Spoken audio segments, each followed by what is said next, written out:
नमस्कार दोस्तों, मैं विजय कसाना डिजिटल फ्री शिक्षा के यूट्यूब चैनल पर आपका स्वागत करता हूं। हरियाणा कर्मचारी चयन आयोग ने प्रश्न पत्रों व ओएमआर शीट पर लगाया बार कोड लगा दिया है साथियों। और इस वीडियो में चेयरमैन साहब की बड़ी घोषणाओं के बारे में आपको बताया जाएगा। जो थंबनेल पे देखा है, एचएसएससी सिलेबस में भी बड़ा बदलाव करने वाली है।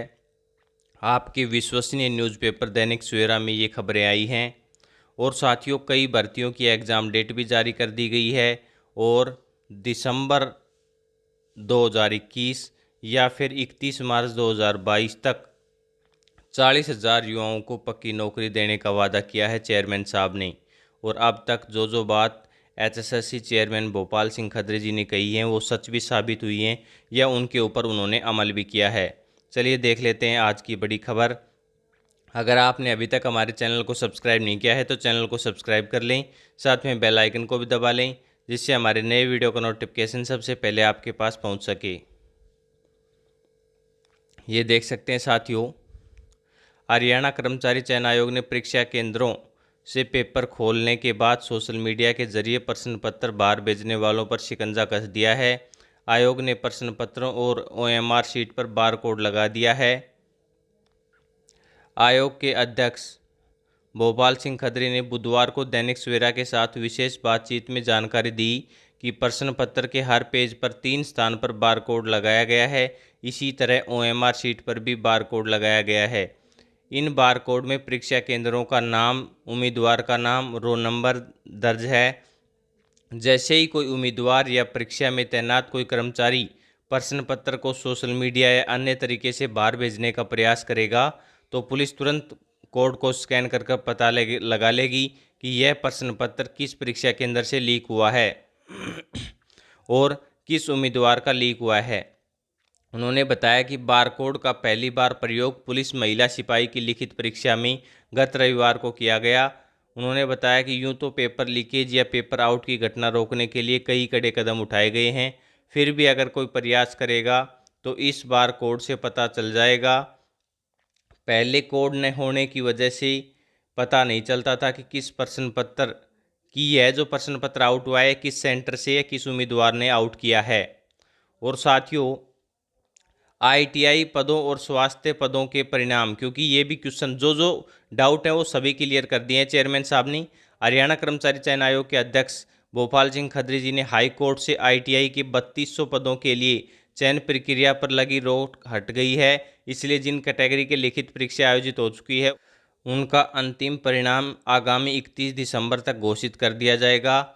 इसके लिए ऑनलाइन दस्तावेज जांच प्रक्रिया शुरू कर दी गई है। उन्होंने बताया कि स्वास्थ्य विभाग के लगभग 6000 पदों का अंतिम परिणाम भी 31 दिसंबर तक घोषित कर दिया जाएगा। यानी कि साथियों, सभी का प्रोसेस जारी है।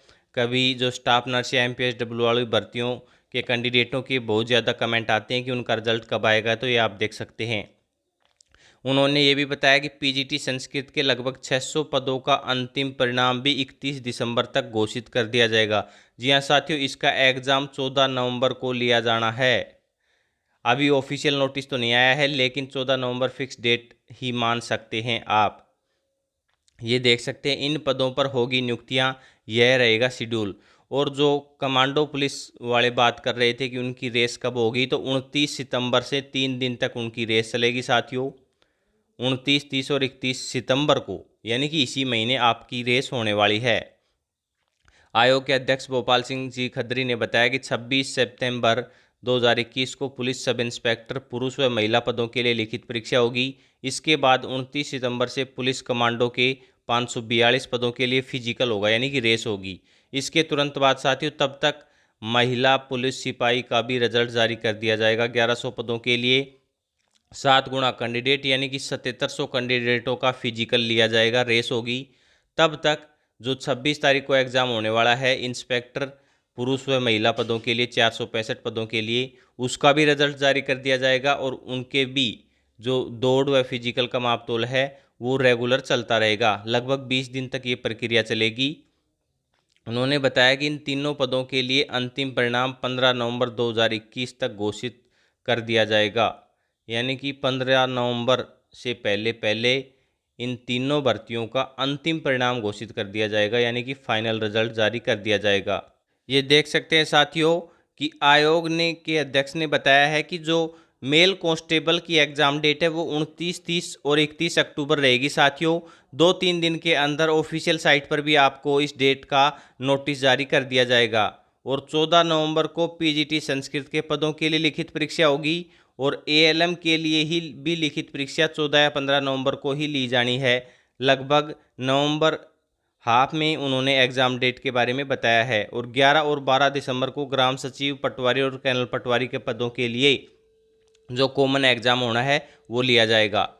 31 मार्च तक 40,000 युवाओं को पक्की नौकरी देंगे, यानी कि हरियाणा कर्मचारी चयन आयोग के अध्यक्ष जी ने दैनिक सवेरा को बताया है कि 24 मार्च 2021 को आयोग का उनकी अध्यक्षता में नए सिरे से गठन हुआ था। आयोग में कंवलजीत सैनी, विजय कुमार, सत्यवान शेरा, विकास दहिया और सचिन जैन सदस्य हैं। अध्यक्ष ने बताया कि 24 मार्च से 22 सितंबर तक लगभग 7,000 पदों पर नियुक्तियां हो चुकी हैं।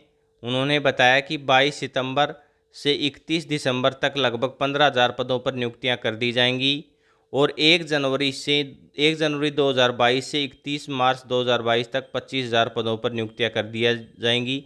यानी कि साथियों टोटल लगभग 40,000 पदों पर 31 मार्च 2022 तक नौकरी दे दी जाएगी। आयोग ने तय कर रखा है कि 3 महीने के भीतर अंतिम सूचना भी जारी कर दी जाएगी। और जो एसआई कोऑपरेटिव विभाग का जो अभी ऑनलाइन फॉर्म हो रहे थे, या नायब तहसीलदार, इलेक्शन नायब तहसीलदार के, या जो भी ऑनलाइन फॉर्म हो रहे थे, उनके अगर एग्ज़ाम की बात करें तो साथियों फरवरी 2022 में उनके एग्ज़ाम लगभग तय माने जा रहे हैं। ये बात चेयरमैन साहब ने कही है। और सिलेबस की बात करें और सीईटी एग्ज़ाम डेट को लेकर भी बड़ी घोषणा हो चुकी है, ये आप देख सकते हैं।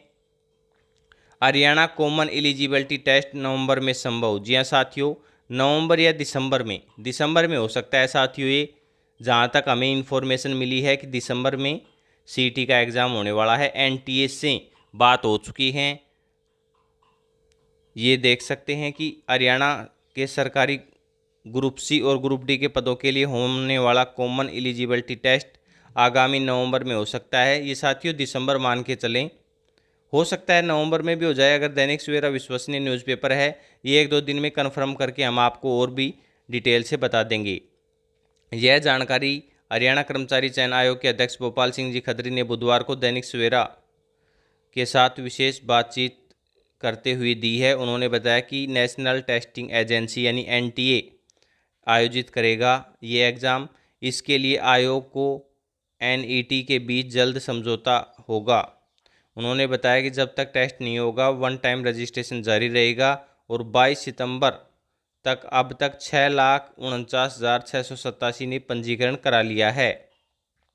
आईटीआई के बचे पदों की लिखित परीक्षा भी नवंबर में होगी।